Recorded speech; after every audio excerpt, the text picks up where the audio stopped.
Bonjour à tous. Aujourd'hui, on va discuter des huiles végétales et des huiles florales, de leur utilité, leurs différences et leur conception. Avant de commencer, les huiles végétales et les huiles florales peuvent être considérées comme des produits de santé et de beauté à part entière. On va de préférence choisir celles qui sont issues de l'agriculture biologique, qui est devenu un grand mot je trouve. Du moins, faire en sorte de trouver un producteur consciencieux qui respecte le plus possible l'environnement afin d'avoir un produit qui n'a pas été traité, ou si l'on peut dire maltraité. La peau est un organe qui est en permanence hydraté et qui produit naturellement des lipides qui sont aussi des protecteurs cutanés. Elle est à mes yeux le reflet du bon fonctionnement physiologique et psychologique du corps. Grâce aux huiles végétales et aux huiles florales, on restaure le film hydrolipidique cutané qui constitue une barrière défensive naturelle.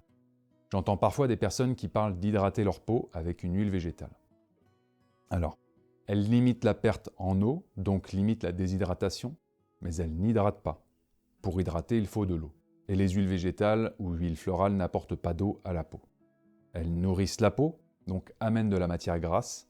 Pour hydrater, vous avez de l'aloe vera par exemple, que vous faites bien pénétrer, ou sinon plus simplement, sur une peau humide, vous appliquez une huile végétale ou une huile florale pour ajouter une couche de matière grasse, afin de garder la peau hydratée.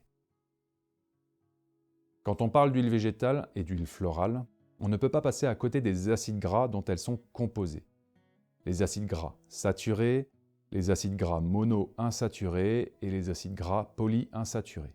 Bref, je ne vais pas vous submerger d'informations, mais juste de quoi motiver une recherche pour ceux que ça intéresse.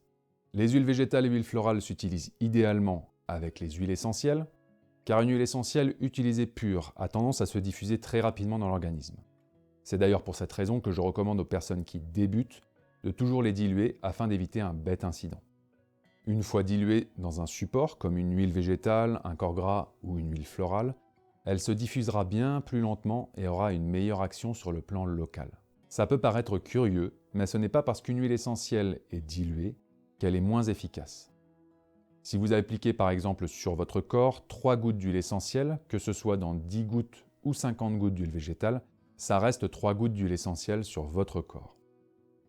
En fonction de la viscosité du support, vous allez viser différentes couches de la peau. Et pour en savoir plus, je vous donne rendez-vous sur le site sanitas-arte.com, vous y trouverez des formations très complètes sur le sujet. Alors, les huiles végétales, à ne pas confondre avec les huiles minérales, elles sont généralement issues des fruits oléagineux ou des graines. Afin de produire de l'huile, ces dernières subissent une préparation. Les feuilles et les tiges sont retirées, les graines sont décortiquées et parfois chauffées légèrement afin de fluidifier l'huile et d'en augmenter le rendement. On va ensuite presser les graines ou les fruits oléagineux avec une presse mécanique, c'est la méthode la plus couramment employée, ou une presse hydraulique. Elle permet aux fruits secs d'être pressés à froid avant d'offrir une huile végétale vierge d'une excellente qualité.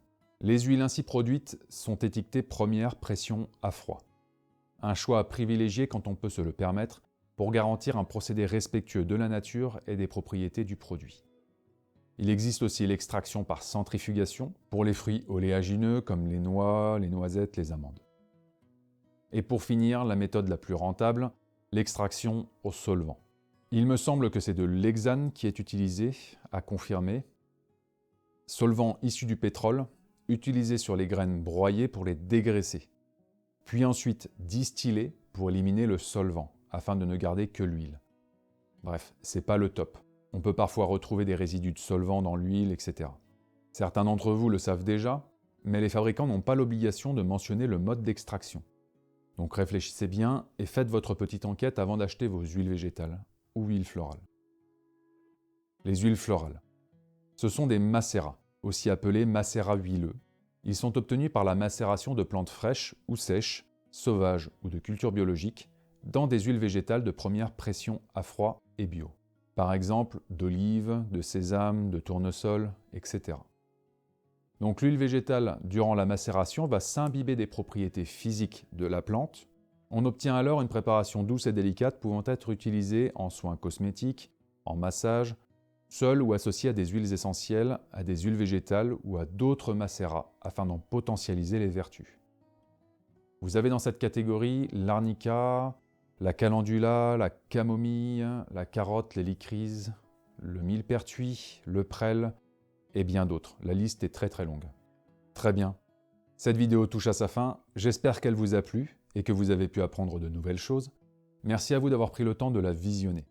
N'hésitez pas à me partager vos conseils ainsi que vos questions, vos suggestions ou autres. Écrivez-moi dans la section commentaires. Comme d'habitude, je tâcherai de vous lire et de vous répondre. Je vous invite à partager cette vidéo avec vos proches et à vous abonner à cette chaîne YouTube. Vous pouvez me suivre sur les réseaux sociaux, vous les retrouverez dans la description. Je vous dis à la semaine prochaine pour une nouvelle vidéo et en attendant, prenez soin de vous.